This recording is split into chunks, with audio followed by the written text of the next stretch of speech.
Universal News TV, votre chaîne d'information la plus crédible. La ville de Montpellier, au sud de la France, a accueilli ce vendredi 8 octobre, le 28e sommet Afrique-France, présidé par Emmanuel Macron, mais sans aucun chef d'État africain. Il faut dire que pas moins de 3000 participants de la société civile, issus de 54 pays, étaient attendus ce vendredi à Montpellier, pour évoquer les enjeux majeurs des relations entre la France et le continent africain. Mais quels sont les résultats concrets qu'on pourrait attendre du sommet France-Afrique sans les chefs d'État africains? Suivons maintenant les analyses des consultants qui sont sur le plateau. Suivons.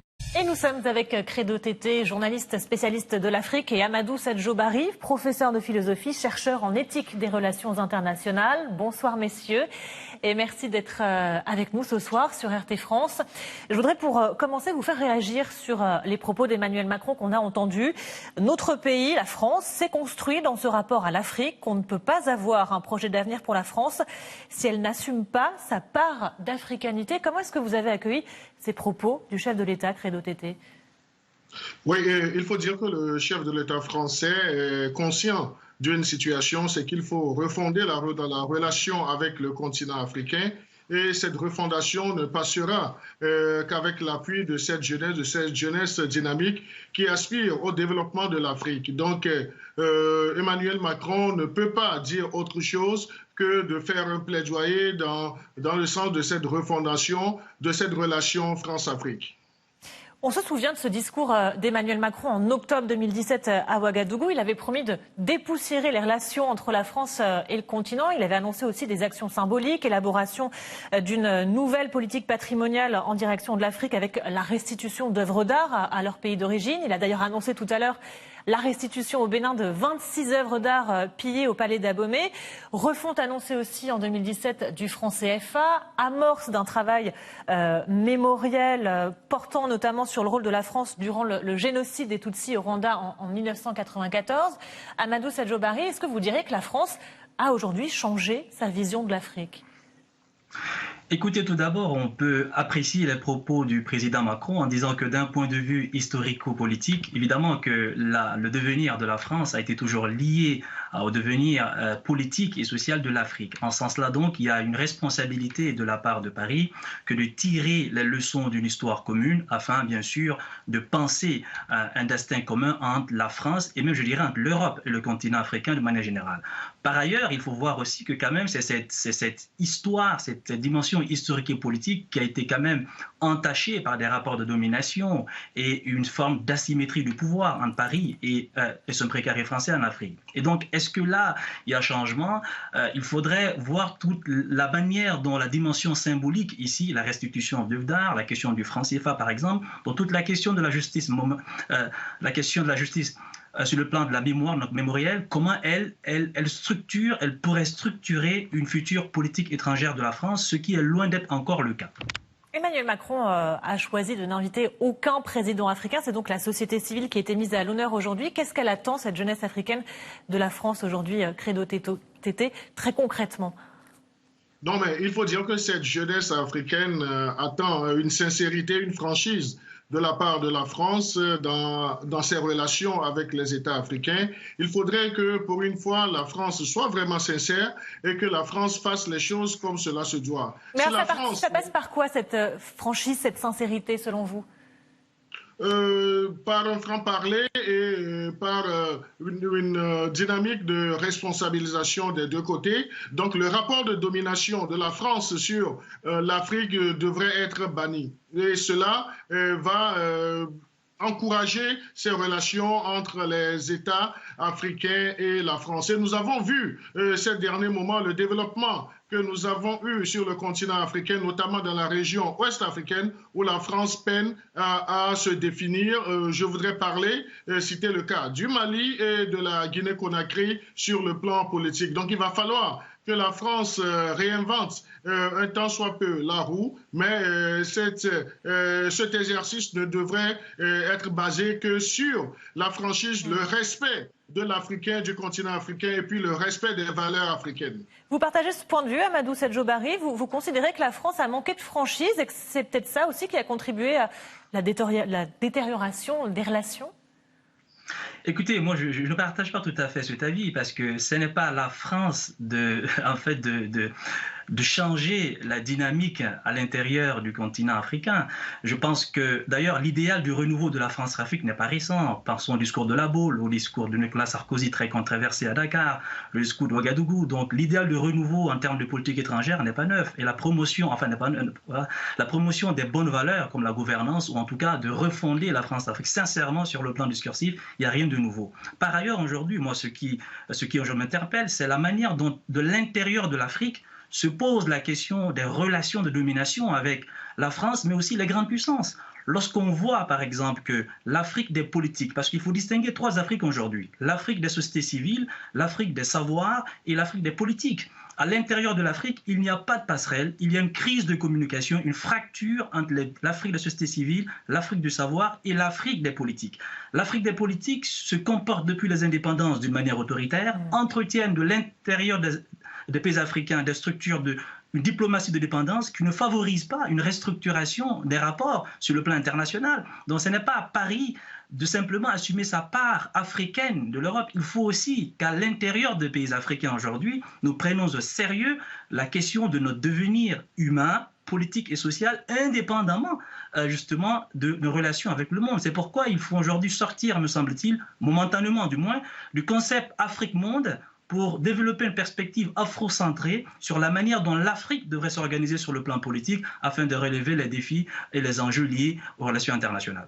Ces politiques, Amadou Sadjo Barry, que vous distinguez de l'Afrique des savoirs, de la société civile, elle a été clairement mise de côté lors de ce sommet Afrique-France. Quel message est envoyé là, a été envoyé de la part d'Emmanuel Macron aux dirigeants africains ? D'abord, je rappelle qu'il y a eu déjà un sommet sur la relance des économies africaines il y a quelques mois. Donc, je pense que l'Afrique politique a été à l'honneur, il ne faut pas l'oublier non plus. Donc, cette mise à l'écart, je pense qu'il faudrait la relativiser. Mais par contre, je pense que Paris, depuis la fin de la guerre froide, a compris une chose. Justement, il y a une fracture sociale à l'intérieur de l'Afrique où l'Afrique des politiques est sourde aux revendications de justice et d'égalité qu'exprime sa jeunesse et surtout ses intellectuels. Les Achille Mbembe, les Félix Sarr, les Bachir Diagne développent aujourd'hui un savoir au sein de l'Afrique qui est absolument remarquable. Pensons au de la pensée.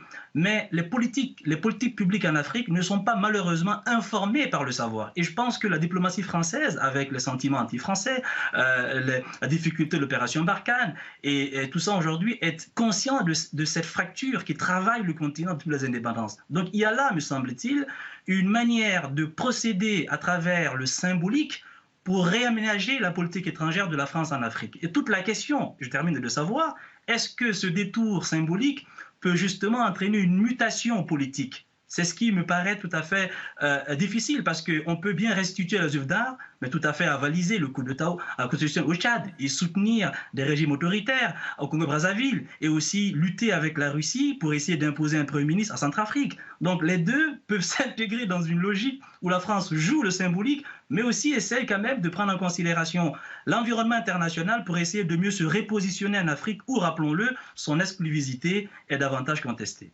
Credo Teto, est-ce que vous diriez, vous aussi, qu'aujourd'hui, est-ce que c'est important de faire la distinction entre la société civile africaine et ses dirigeants? Et est-ce qu'il y a aussi une prise de risque au plan diplomatique de la part d'Emmanuel Macron à ne pas avoir invité ces dirigeants africains?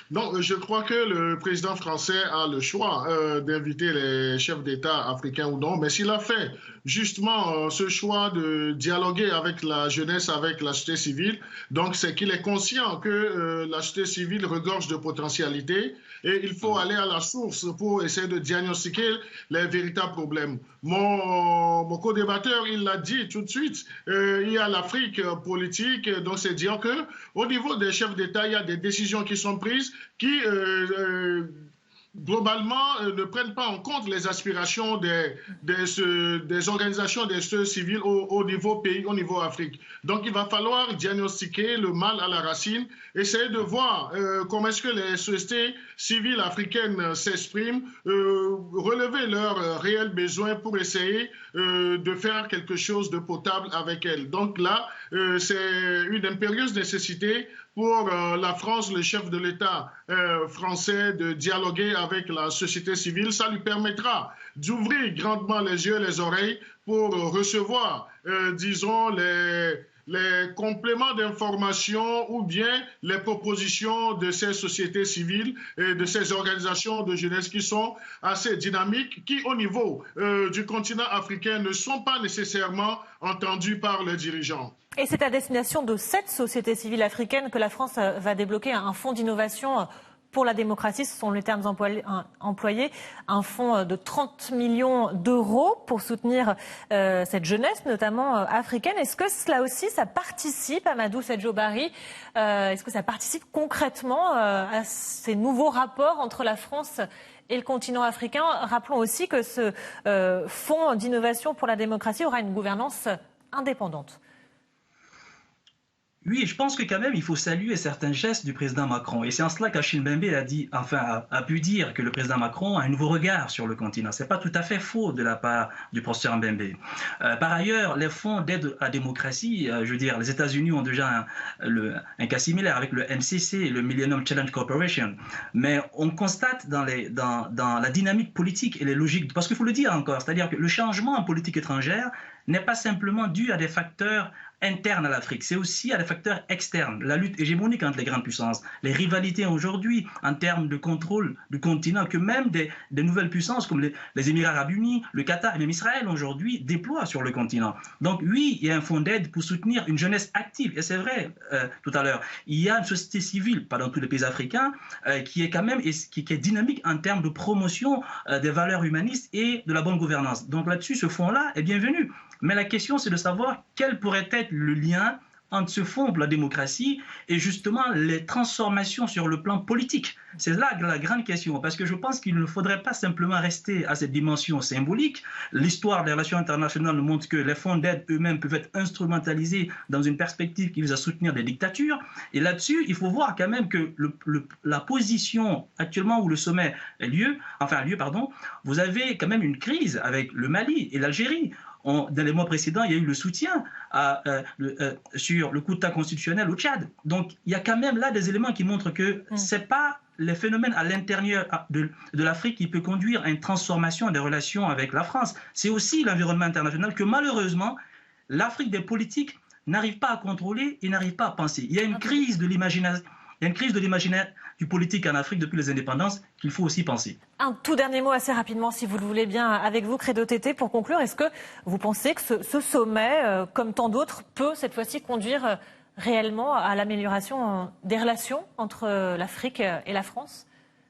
Non, mais je ne voudrais pas être pessimiste. Je suis optimiste que de bonnes résolutions qui sont sorties de ce sommet seront mises en œuvre, et notamment dans la gestion de ces fonds de 30 millions d'euros sur 3 ans. Donc, on voudrait engager ceux qui vont rester, qui vont siéger au sein de ce comité à élaborer des critères assez clairs, objectifs, et qui puissent bénéficier aux organisations de la société civile qui œuvrent sur les différents terrains pour la bonne gouvernance. Parce que la bonne gouvernance, c'est comme le développement à la base, c'est à la base. Donc, il va falloir essayer d'ouvrir les yeux à nos dirigeants sur ce qui ne va pas et avoir également, savoir le faire et avoir la manière de pouvoir faire des propositions. Donc, ce fonds pour la démocratie est la bienvenue, mais je formule le vœu que ça soit un fonds qui puisse amener à une dynamique de proposition. Merci à tous les deux d'avoir participé à cet échange ce soir. Credo Tété, journaliste spécialiste de l'Afrique, et Amadou Sedjobari, professeur de philosophie, chercheur en éthique des relations internationales. Merci à tous les deux et à bientôt. Un intervenant presque comme les autres, quand Emmanuel Macron s'exprime au sommet Afrique-France, sur le parquet d'un terrain de basket ou lors d'une rencontre autour de l'économie numérique, le cadre se veut informel. C'est hyper content de l'énergie qu'il y a. Et les gens ont envie d'aller de l'avant, d'écrire une nouvelle page. C'est vrai, hein ? Pour écrire cette nouvelle page, pour réinventer la relation entre Paris et le continent africain, le président français a donc choisi de dialoguer, une fois de plus, avec les jeunes. Un pays comme la France, qui a cette histoire si particulière, a d'abord et avant tout une responsabilité, un devoir. C'est de répondre aux aspirations et aux demandes de la jeunesse africaine, et c'est d'avoir des projets qui correspondent à ces aspirations et à ce qu'elle nous demande de faire. Emmanuel Macron s'est fait un peu voire beaucoup bousculé par cette jeunesse africaine, au parler décomplexé, sans langue de bois. Aidons à développer l'Afrique, il y a tellement de misérables là-bas. C'est fini, Monsieur le Président. Donc, je partage totalement votre clarification sémantique. Je ne parle pas d'aide et je ne pense pas qu'on va développer quelqu'un ou développer un continent. Le président Macron s'est aussi fait interroger sur la question du pardon au continent africain. C'est pas vrai qu'on oubliera le passé et ses blessures. Et donc, il faut les assumer. Et donc ça passe par un discours de reconnaissance, de considération et de capacité à aller au-delà. Autre point sensible évoqué, la présence militaire française en Afrique. Jamais, en tant que président, je n'ai maintenu ou créé une base militaire qui ne soit pas à la demande d'un État souverain. Jamais. Notre vocation n'est pas de rester dans la durée. Mais il ne faut jamais oublier qui nous demande de venir, pourquoi on est là et dans quel cadre. Pour le chef de l'État français, il s'agit avant tout de favoriser la souveraineté économique et la coopération entre les pays du continent. On doit réussir à bâtir une vraie monnaie régionale. C'est ça le défi. Et l'éco est un projet important. Pour le président français Emmanuel Macron, il s'agit désormais pour la France de regarder dans les yeux son passé et de construire une relation équitable et choisie avec l'Afrique. Retrouvons à présent notre envoyé spécial à Montpellier, Dominique Chimbakala. Bonsoir Dominique, quelles ont été les annonces fortes de ce 28e sommet Afrique-France ? Bonsoir Salah Eddine. Alors les annonces, eh bien, il y avait eu plusieurs propositions de fait par Achille Mbembe qui a remis son rapport mardi au chef de l'État français. Le président français qui a retenu et annoncé donc plusieurs. Je vais vous donner les 3 annonces majeures. Alors d'abord la création d'un fonds pour soutenir la démocratie sur le continent. Enveloppe de 30 millions d'euros dont la gouvernance sera assurée par un comité de membres issus de la société civile française, africaine, franco-africaine, donc la diaspora. Deuxième annonce majeure, celle de la création d'une maison des mondes africains et des diasporas pour soutenir la connaissance, la recherche, le débat d'idées sur l'Afrique. Maison dont le chef de l'État a dit qu'il faudrait que l'épicentre se trouve à Paris et dont il annonçait que peut-être, normalement, eh bien, ce serait l'historien Achille Mbembe qui en prendrait la présidence. Et puis troisième annonce forte, également la mise en place d'un dispositif pour favoriser la mobilité croisée entre les étudiants africains et les étudiants français. Vous savez, ce dispositif existe déjà en Europe, c'est ce qu'on appelle Erasmus, où des étudiants français peuvent aller passer une année en Italie et vice-versa. Et bien là, la même chose pourrait se faire donc entre l'Afrique et la France afin de renforcer la connaissance mutuelle entre les sociétés civiles des deux zones. Lors de la séance plénière, les débats entre Emmanuel Macron et 11 jeunes Africains ont été parfois vifs. Comment était l'ambiance de ce sommet à Montpellier ? Alors, pour tout vous dire, Salah Eddine, on ne s'attendait franchement pas à ce que le ton soit aussi libre, aussi irrévérencieux, parce que les 12 personnes, les 12 jeunes, qui n'étaient pas tous très jeunes, mais en tout cas les 12 personnes qui avaient été choisies, sélectionnées pour converser avec le président Macron, avaient été choisies. Donc on s'attendait plutôt à un ton convenu. Eh bien, pas du tout. Séraphine Charpentier l'a rappelé dans son reportage. On a vraiment senti la liberté de ton qu'on avait entendue lorsque le président Macron est allé à Ouagadougou en 2017, qu'il a conversé avec les étudiants burkinabés. Très grande liberté de ton. On peut vraiment dire que le souffle de Ouaga était sur l'aréna de Montpellier. Soutien aux dictatures, aux auteurs des coups d'État, langage condescendant vis-à-vis de l'Afrique. Et puis surtout le rôle de la France au Mali. Les principaux sujets qui fâchent, ou plutôt même tous les sujets qui fâchent, ont été abordés. Et en tout cas, les 12 pépites, c'est comme ça qu'on les appelle, qui avaient été choisis pour converser avec le président français, ont pu dire leur vérité. Extrait. Donc vous êtes au Sahel pour corriger l'erreur que vous avez commise en Libye, et en corrigeant ces erreurs, vous êtes en train de commettre d'autres erreurs. Monsieur le Président, je vous rappelle que l'intervention militaire étrangère n'a jamais réglé un problème. La Libye, elle est comment aujourd'hui? L'Afghanistan, c'est comment aujourd'hui? Donc l'intervention militaire ne va pas arranger les choses. Je ne voudrais pas que mon pays soit comme la Libye. Ça fait près d'un siècle que l'aide au développement se balade en Afrique. Ça ne marche pas. Sauvons l'Afrique. Aidons à développer l'Afrique. Il y a tellement de misérables là-bas. C'est fini, Monsieur le Président. Alors, si on doit vivre ensemble, parce qu'il le faut à tout prix, ça sera dans l'interdépendance, je répète, mais surtout et aussi dans le respect. Je vous invite à prendre ici et maintenant des engagements forts, des décisions fortes pour reconnaître et accepter de demander pardon au continent africain. Après cela, Monsieur le Président, je vous inviterai à cesser de coopérer et de collaborer avec ces présidents dictateurs en Afrique.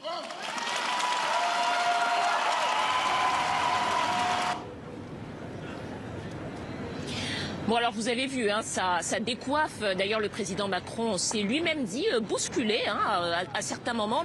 Alors peut-être en quelques mots, sur la question du pardon, Emmanuel Macron a expliqué que c'était trop facile et qu'il ne demanderait pas pardon, tout simplement parce qu'il préférait le terme de reconnaissance et d'avoir une histoire écrite en commun pour partager la mémoire et pour partager la vérité.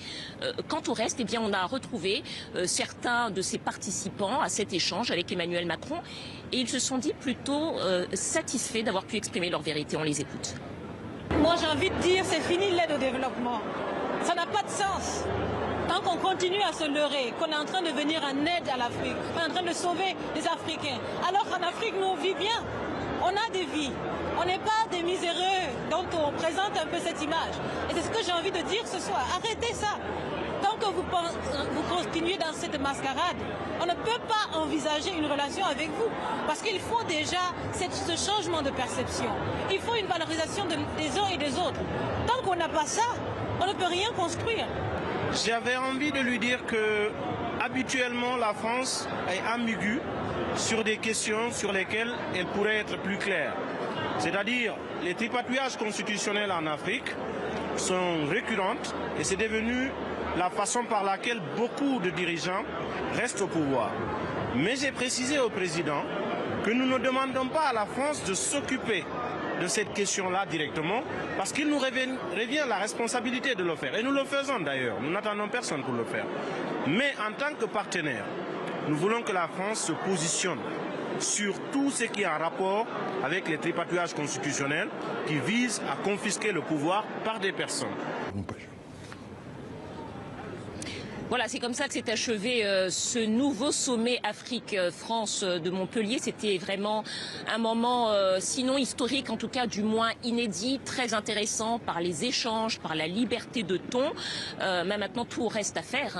C'était la première fois, mais ce ne sera peut-être pas d'ailleurs la dernière fois, puisque Emmanuel Macron a indiqué qu'il souhaitait que ce nouveau sommet Afrique-France marque une nouvelle page dans la relation entre les deux zones et que pour ça, eh bien, il avait besoin de l'engagement des sociétés civiles aux côtés de la France. Merci Dominique Chimbakala, notre envoyé spécial à Montpellier pour ce sommet Afrique-France, et merci à Marion Lompageux qui vous accompagnait pour ces images. Ousmane Diaye, bonsoir. Vous êtes le rédacteur en chef Afrique de TV5 Monde. Emmanuel Macron se trouve en ce moment face à la jeunesse africaine. Depuis une heure, il échange et débat avec 11 jeunes. Quels souhaits exprime-t-il et dans quelle ambiance ça se passe ? Oui, les échanges ont commencé depuis un peu plus d'une heure. Alors, les échanges ont été vifs, les interpellations rudes, sans filtre, direct, dans un langage de jeunes Africains en colère contre la domination coloniale, en colère contre l'aide au développement. Alors, plusieurs demandes ont été formulées par les jeunes. Les demandes les plus importantes à retenir, un jeune du Sénégal a demandé à Emmanuel Macron de demander publiquement pardon devant cette assemblée pour le mal, pour le passé colonial de la France. Autre demande formulée par le représentant de la Côte d'Ivoire, c'est le retrait et la fermeture des bases françaises avant 2030. Autre demande aussi formulée, c'est la fin de l'aide au développement. Alors, ces demandes ont été faites en interpellation directe. Le président Emmanuel Macron a essayé de répondre, tout franchement, dans le même registre langagier. Par exemple, il a clairement dit et laissé entendre qu'il n'y aura pas de pardon. La France ne va pas demander pardon pour le passé colonial. Par contre, il plaide pour une politique de la reconnaissance. En rappel, la France est le 3e investisseur mondial en Afrique avec 1,8 milliard d'euros. La France cherche à tout prix à reproduire un peu ce qu'était la relation économique coloniale, mais elle se heurte aujourd'hui à la réalité politique d'une Afrique en pleine mutation. Ici, Christine Muriel, pour Universal News TV. Merci de suivre Universal News TV sur YouTube. Nous vous rassurons que les informations que nous diffusons au quotidien sont suffisamment crédibles. Alors, n'hésitez pas à liker la vidéo si elle vous plaît, et si vous êtes nouveau sur la chaîne. N'oubliez pas de vous abonner et d'activer la cloche de notification pour ne pas rater nos prochaines vidéos.